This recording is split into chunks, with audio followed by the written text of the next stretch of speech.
Hello दोस्तों, स्वागत है आपका मेरे चैनल पर। मैंने आपको पिछले वीडियो में बताया हुआ है कि पंचायत निर्णय ऐप पर ग्राम सभा या ग्राम पंचायत की मीटिंग को कैसे शेड्यूल करें।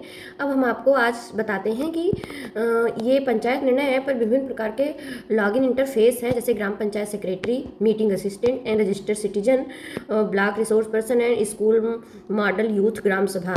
इतने प्रकार के लॉगिन हैं। इनका लॉगिन इंटरफेस अंदर से कैसा कैसा है और किसका कौन कौन सा काम है। ठीक, तो हम आपको पहले दिखाते हैं पंचायत सेक्रेटरी का। पंचायत, अभी हम इसको लॉगिन करेंगे। देखिए मैंने पंचायत सचिव, ये देखिए सचिव ग्राम पंचायत पूरे मोहम्मद नवाज नाम दिख रहा है। इसका लॉगिन मैंने किया हुआ है। इसका इंटरफेस कैसे है, ठीक। अब आपको यही ध्यान देना है कि जो भी चीज़ें आप ई ग्राम स्वराज के एडमिन में फीड करेंगे, प्रधान का नाम, सचिव का नाम और सदस्यों का नाम, वो सारी चीज़ें यहाँ पे दिखेंगी।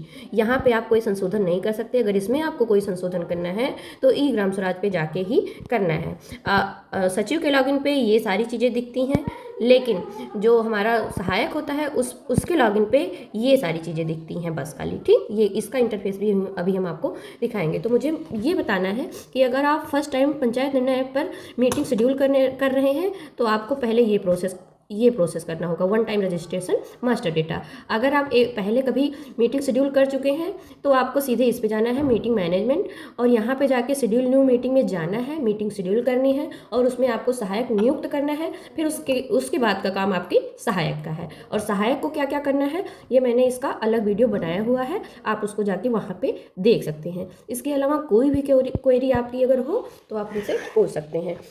और हाँ, हम जितनी भी बैठ के करते हैं, हम हर बैठक के लिए अलग अलग सहायक को नियुक्त कर सकते हैं। ये हमारे ऊपर डिपेंड करता है कि हम अपना सहायक किसको बनाएंगे, ठीक। जैसे अभी हम आपको दिखाते हैं। ये देखिए मैंने 2 बैठक शेड्यूल की हुई हैं, एक 17/9/25 को और एक 26/12। दोनों स्थितियों में मैंने अलग अलग सहायक को नियुक्त किया हुआ है। इसमें मैंने पंचायत सहायक को सहायक बनाया हुआ है और इसमें मैंने रोजगार सेवक को सहायक बनाया हुआ है। आप किसी को भी अपना सहायक नियुक्त कर सकते हैं।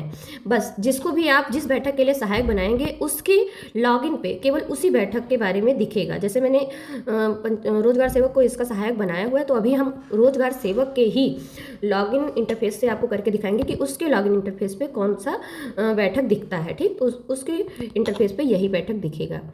और इसके अलावा हाँ, और आपको ये बताना है, अगर आपने कोई भी मीटिंग शेड्यूल कर दी है तो आपको अगर उसमें कोई संशोधन करना है तो आप संशोधन नहीं कर सकते हैं। अगर संशोधन करना है तो आपको उस शेड्यूल मीटिंग को पहले डिलीट करना होगा, उसके बाद में आपको दूसरी मीटिंग फिट करना होगा। और ध्यान ये देना है कि जो भी बैठक अगर हमको डिलीट करना है तो तय समय, यानी अगर हम आज की डेट 27/12 को हमने 10 बजे अगर मीटिंग शेड्यूल की हुई है तो हमको 10 बजे के पहले ही उस मीटिंग को डिलीट कर देना है। अगर वो 10:01 हो जाएगा तो जो मीटिंग हमारी शेड्यूल है उसको हमको दिखाना ही पड़ेगा, उस पर हमको सारी प्रक्रिया करनी ही पड़ेगी।